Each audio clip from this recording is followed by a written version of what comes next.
found that so much more now as a mother, with especially two kids on opposite sides of the spectrum, and also understanding what it is like to live with that as well. I go more the other way. I'm shutdowns rather than meltdowns, because that's the other way of doing it. You just internalize it all and you become non-verbal and you shut down. And that's where I go. I don't throw things around. I don't tend to have, I don't show it outwardly. I bring it all in. I think you outwardly verbalize it more with me. Right. Because I think you feel safe to do that. Yeah. Whereas if you're outside or you're in a meeting or something, then you go in. Yeah. And it comes out when you come home. Yeah, I go quiet. Do you think, Roz, like before Kev's diagnosis, you know, when he was like having, you know, shutting down maybe, what did you think of it? Did you think, oh, there's something there, or he's just having it to do? I think I thought that there was something there, but that was his way of dealing with it. I mean, when we met, I was 30 and you were 36, weren't you? So we weren't spring chickens, were we? We were. So I just figured that that's how he dealt with it. And if he wanted to talk to me, he knew he could. I was very much for just giving him his space, and, you know, learned quite quickly that, he'd come out of it when he was ready to. Yeah, absolutely. Do you think when he got like diagnosed, he just like, aha, that makes sense? It was like a light bulb. Very much so. It all clicked into place for him then. I think it was just dotting the I's and crossing the T's for Kevin. You know, he knew that there was something there. He could now obtain the information that he needed to deal with it. Not deal with it, live your better life for it.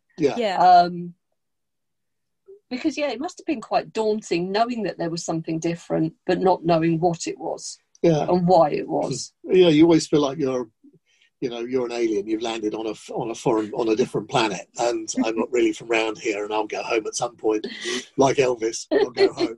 I always knew that there was that difference, but it wasn't.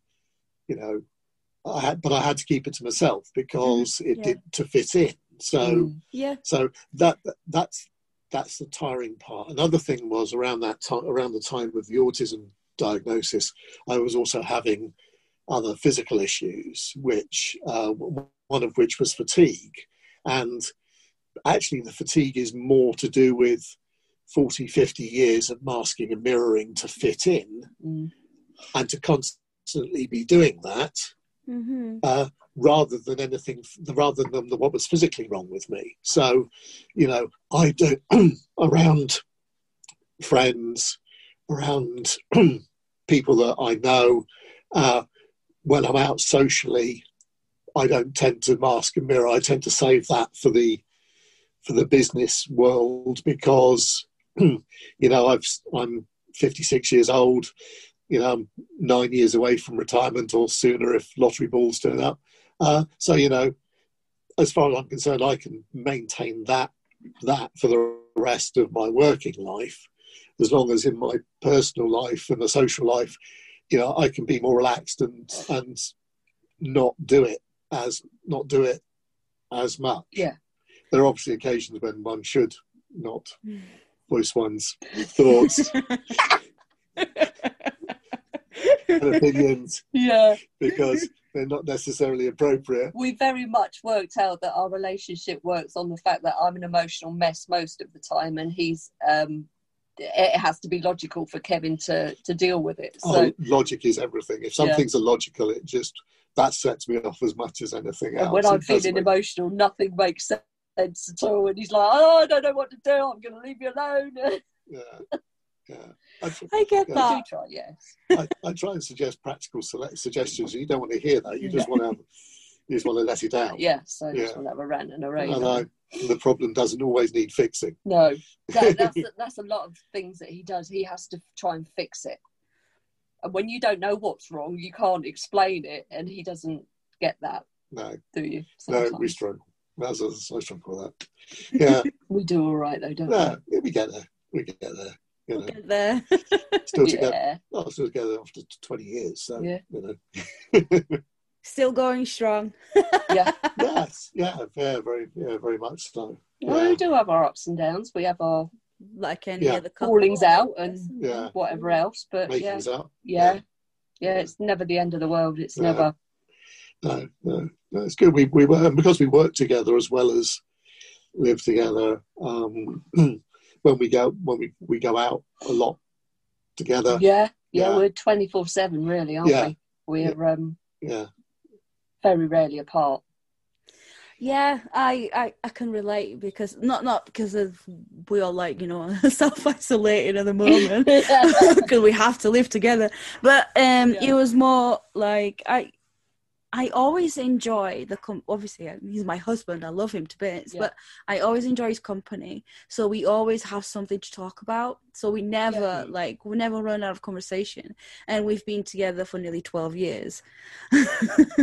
So because I can relate, me and my husband, I think we can relate to you guys the way you are. I'm the emotional person, and Scott, my husband, is the logical person. You know, it's like there's always has to be a logical, you know, thing, and it has to be practical.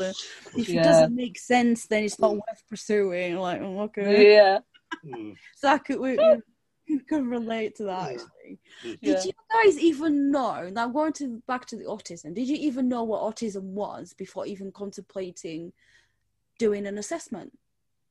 The one thing you will find about Kevin is, no matter what it is, even going down from changing a car to buying a new camera, he will research it. So as soon as the autism was brought into focus, really, by watching those programs, he researched the arse out of it. So makes sense. I mean, when it was sort of like the light bulb moment from watching those programs about autistic behaviours and not understanding body language and not understanding, you know, facial expressions, it was a case of, right, let's do some tests. Because the channel, it was Channel 4 that did it. They had the links to the tests, so took the tests and then started reading up on it, and it was pretty much like ticking a checklist of things that I do and you know, traits that I have. It was like, it was a case of then, right, let's get tested to get it confirmed. And I did a bit of research on whether it was worth it at age 54 to bother getting it. But the main thing is that once you do have that, it is a definite diagnosis. You are then protected by the Disabilities Act.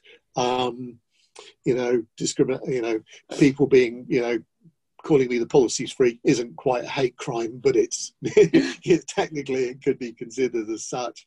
It's knowing that those things are there if I need them. And the thing is that the one thing I'm not allowed to do is I'm not allowed to play the Aspie card too often to get away with things. I don't get away with anything. No. It also helps me to understand, that he's not being difficult. He's not uncaring. He's not ignoring. It's just the way his brain works, and I think that's actually made our relationship a bit stronger, hasn't it? That's where I was going. That's exactly what I was going to ask next. I was going to ask if it brought you stronger now that you understand each other a bit more. Not that your relationship wasn't strong before, but it was just that I understand you a bit more, and I guess it's just loving each other for more. For everything that you've gone through as well. No, it was a very helpful process. And the other thing is that, I mean, I don't mind sharing the knowledge. I mean, one of the things that I've got is that one of another autistic trait is that I don't feel hot and cold like everybody else. So I wear shorts all year round. in Edinburgh last year, -4. I'm the one still wearing shorts. It's like my son. My son is like, he can just go out like with just, I don't know, kind of like a spring clothing during winter, and he's like, oh, fine, it's absolutely fine. I'm like, yeah, dude, it's freezing. Yeah, but that's that's another box. That's another thing that you could have. I'm on several pages online on Facebook and comparing notes with other people, and somebody's always posting something like I don't feel, I constantly feel the cold. Is this an autistic trait? And some people will say, yeah, I'm the same. And I'm going, no, I'm the opposite. I just feel, I don't feel the cold at all.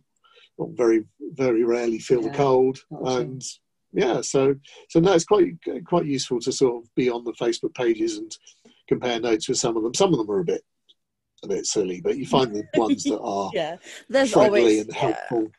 Yeah, and I've spoken to other people about it. There was a person I was queuing outside a gig, and I'm wearing shorts and Vans and a hoodie. They're wrapped up in coats and woolly hats and scarves and things.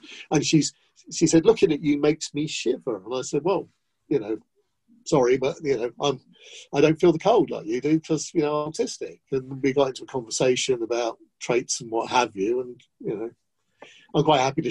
Once I've got knowledge, I'm quite happy to share it. Yeah, that's good, and it's one of the things. Like, I guess by having this conversation as well is that some people out there that might be on the fence of getting it, assessed or figuring out if it's worth it or not, because you get to a point, I'm not I'm not old.